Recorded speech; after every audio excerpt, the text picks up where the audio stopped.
আসসালামু আলাইকুম রহমতুল্লাহি ওয়াবারাকাতুহু। সম্মানিত দর্শক, আপনারা হয়তো অনেকেই দেখেছেন যে ইউরোপীয় ইউনিয়নের কিছু কর্তা ব্যক্তি তারা অতি সম্প্রতি একটি বক্তব্য দিয়েছেন। এটি কি সংবাদ সম্মেলন নাকি কোনো একটা উপলক্ষে এই বক্তব্যটি দিয়েছেন আমি স্পষ্ট নয়, তবে এরকম একটা খবর আমি সেই মানব জমিনের যে সংবাদ সেই সংবাদের মাধ্যমে জানতে পেরেছি। এখানে ঘটনা যাই হোক না কেন, এই ধরনের একটা ঘটনা ঘটবে বা এরকম একটা পরিবেশ পরিস্থিতি তৈরি হবে, এটা আমরা বাংলাদেশে যারা রাজনীতি নিয়ে আলাপ করি, আলোচনা করি, তারা অনেক আগের থেকে এটা জানি। অর্থাৎ খবরের মূল যে প্রতিপাদ্য সেটা আগে বলে নিই, সেটা হলো ইউরোপীয় ইউনিয়ন তারা চাচ্ছে ডক্টর মোহাম্মদ ইউনূস এই মুহূর্তে যে কাজগুলো করছেন, অর্থাৎ সংস্কার করছেন, রাষ্ট্র সংস্কার করছেন, এটি অব্যাহত থাকুক এবং এই কাজটির জন্য তারা তাকে পর্যাপ্ত সময় দিতে চান। অর্থাৎ তিনি দ্রুততার সঙ্গে তাড়াহুড়ো করে এইভাবে ডিসেম্বরের মধ্যে করুন বা 2026 সনের জুনের মধ্যে করুন, এরকম টাইম ফ্রেম ইউ দিতে চাচ্ছে না। তারা বলছে যে এই কাজগুলো অনেক ভালো, এটা নিয়ে যদি আরও দীর্ঘ সময় নিয়ে কাজ করতে পারে দেশ একটা সুন্দর স্থিতির উপর দাঁড়ায় এবং ইউরোপের দেশগুলো যেভাবে সভ্য এরকম বাঙালিও সভ্য হোক, তাহলে কি হবে, ইউরোপীয় ইউনিয়নের সঙ্গে আমাদের যে ব্যবসা বাণিজ্য সম্পর্ক সেটা আরও উন্নততর হবে। এক। দুই নম্বর হলো যে ডক্টর মোহাম্মদ ইউনূস তিনি একজন পিএইচডি হোল্ডার, ইউরোপে থেকেছেন, ভালো ইংরেজিতে কথা বলেন, তারপরে তার যে পোশাক আশাক যা কিছু আছে এগুলোর মধ্যে ওরকম একটা রাজস্বিকতা নেই, একদম সাধারণ আমজানো দেখানো, সাজুগুজু না করা, মুখে মেকআপ না দেওয়া, তারপরে শেষে দামি দামি কোট উপহার নেওয়া, টাই উপহার নেওয়া, অনেক দামি ঘড়ি, এগুলো তো ম্যাক্সিমামই তারা কিনে না, ঘুষ নেয়। আমাদের এই তৃতীয় বিশ্বের যে দেশগুলো, এক একটা ঘড়ি নাকি 50 লাখ 60 লাখ টাকা দাম, সেই রোলেক্সের দামি ঘড়িগুলো, ডায়মন্ডওয়ালা পুরো হোয়াইট গোল্ডের যে ঘড়িগুলো আছে, এক একটা ঘড়ির দামই নর্মাল রেঞ্জে 50 লাখ টাকা, এবং বিগত আমলে অনেক মন্ত্রীর হাতে এরকম 50 লাখ টাকা দামের ঘড়ি ছিল। তো এরকম ঘড়ি অনেকে পড়েন, যেটা ইউরোপীয় যারা লোকজন রয়েছেন তারা এগুলো অভ্যস্ত না, তারা ঘড়িই পড়েন না, মোবাইলও ব্যবহার করেন। অনেকে দেখা গেল যে এই আইফোনও ব্যবহার করেন না, সাধারণত তো টাচ মোবাইলের পরিবর্তে ওই যে বাটন মোবাইল এগুলো তারা ব্যবহার করেন। রাজনীতিবিদরা তাদের মধ্যে এই জিনিসগুলো নাই। তো ফলে কি হচ্ছে, ডক্টর মোহাম্মদ ইউনূসের যে এই যে স্বাভাবিক জীবনযাপন এটি ইউরোপীয়রা খুব পছন্দ করছে। তিনি যে সংস্কারের কথা বলছেন সেটাও পছন্দ করছেন। তার বাইরে ডক্টর মোহাম্মদ ইউনূসের সঙ্গে তার যে ব্যক্তিগত সম্পর্ক, বহু যুগ ধরে সম্পর্ক, সেই সম্পর্কের ধারাবাহিকতায় তারা তো অবশ্যই চাইবেন যে তাদের বন্ধু মানুষ দীর্ঘদিন ক্ষমতায় থাকুক। দ্বিতীয়ত আপনারা জানেন যে ইউরোপের মধ্যে সেই ইউরোপিয়ান ইউনিয়ন যেটা রয়েছে, যেমন ইউরোপে ঠিক এই জিনিসটি দেখা যায় যে অনেক বড় বড় প্রেসিডেন্ট রয়েছেন, তারা কোট টাইয়ের পরিবর্তে সাধারণ গেঞ্জি পরে, কেস পরে তারা ঘুরে ঘুরে বেড়ান এবং জনগণ কে মন্ত্রী, কে এমপি, কে রাষ্ট্রপ্রধান এগুলো নিয়ে মাথা ঘামায় না। তো ওই যে ইউরোপের যে একটা কালচার, বেশভূষাতে আভিজাত্য না ইউ, তো সেখানে সবচেয়ে দুটো দেশ গুরুত্বপূর্ণ। তার মধ্যে এক নম্বর দেশ হলো ফ্রান্স। আগে ইংল্যান্ডের এখানে একটা গুরুত্ব ছিল, ইংল্যান্ড যেহেতু এখান থেকে বের হয়ে গেছে ইউ থেকে, এখন জার্মানি আছে আর ফ্রান্স আছে। তো জার্মানি এই মুহূর্তে আসলে বহির্বিশ্বের রাজনীতি নিয়ে মাথা ঘামায় না, তারা এমনি ইউক্রেন যুদ্ধ নিয়ে মারাত্মক সমস্যার মধ্যে রয়েছে। কাজে ইউর যে মূল যে চাবিকাঠি, এটি মূলত ইমানুয়েল ম্যাক্রো, যিনি ইউর অন্যতম সদস্য রাষ্ট্র ফ্রান্সের প্রেসিডেন্ট, তিনি মূলত ইউ নিয়ন্ত্রণ করেন। তিনি যদি বলেন রাত, রাত, দিন, দিন। ইউর সদর দপ্তর ব্রাসেলসে, বা ওখানে যে বেলজিয়াম খুব ছোট একটা রাষ্ট্র, ওখানে লুক্সেমবার্গ খুবই ছোট রাষ্ট্র, তারপর ওখানে সুইডেন আছে, নরওয়ে আছে, ফিনল্যান্ড আছে, তারা খুবই ছোট রাষ্ট্র, ছোট ছোট রাষ্ট্র।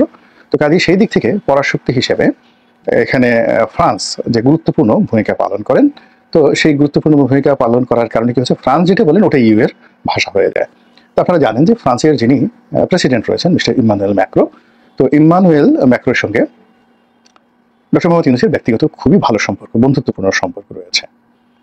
তো সেই দিক থেকে ইউ ডক্টর মোহাম্মদ ইউনূসের পক্ষে থাকবেন, এটাই স্বাভাবিক। এবং আশ্চর্য ব্যাপার হলো, শেখ হাসিনা যখন ক্ষমতায় ছিলেন তখনও কিন্তু ইউর সঙ্গে তাদের একটা সম্পর্ক ভালো ছিল, কিন্তু সমস্যাগুলোর মধ্যে পিনাকি ছিল না। অর্থাৎ ডক্টর পিনাকি ভট্টাচার্য ফ্রান্সে বসবাস করে শেখ হাসিনার বিরোধিতা করতেন, আর এখন দুটো একসঙ্গে। অর্থাৎ পিনাকি ডক্টর মোহাম্মদ ইউনূসকে অনেকটা লিবারেল মনে করছেন, তিনি চাপের উপর রেখেছেন ডক্টর মোহাম্মদ ইউনূসকে, কিন্তু তিনি এখনো পর্যন্ত মনে করেন না যে ডক্টর মোহাম্মদ ইউনূসের চাইতে বিএনপি বা যাকে বলা হয় আওয়ামী লীগ ভালো, বা আওয়ামী লীগ কোনো মতে ফিরে আসুক, এটা ডক্টর পিনাকি কোনো মতে চাচ্ছেন না। ফলে কাজেই ইউরোপের যে প্রচার এবং প্রোপাগান্ডার যে মেশিন, তার সঙ্গে বাংলাদেশের যে সোশ্যাল মিডিয়া কেন্দ্রিক প্রচারণার যে মেশিন, এবং এর সঙ্গে সামঞ্জস্য রেখে আমাদের যে লোকাল মিডিয়া জন্য তারা যে জাগরণ তাদের হয়েছিল, গণজাগরণ হয়েছিল, তার সাথে এখন আমাদের দেশের অনেক গণমাধ্যমের, বেশিরভাগ গণমাধ্যমের এমন একটা জাগরণ এসেছে, রেনেসাঁ এসেছে, তারা কি করে তথ্য সচিব যিনি রয়েছেন, এখন তথ্য সচিব মানে কি, ডক্টর মোহাম্মদ ইউনূসের যিনি তথ্য সচিব বা উপদেষ্টা, তথ্য উপদেষ্টা বা তথ্য সহকারী, একেবারে পদ পদবি হবে, কিন্তু আমি এই জিনিসগুলো মানে তার পদ পদবিটা জানি না। যেটা জানি যে তাকে সিনিয়র সচিব মানে প্রজাতন্ত্রের সিনিয়র সচিব পদমর্যাদায় তাকে নিয়োগ দেওয়া হয়েছে।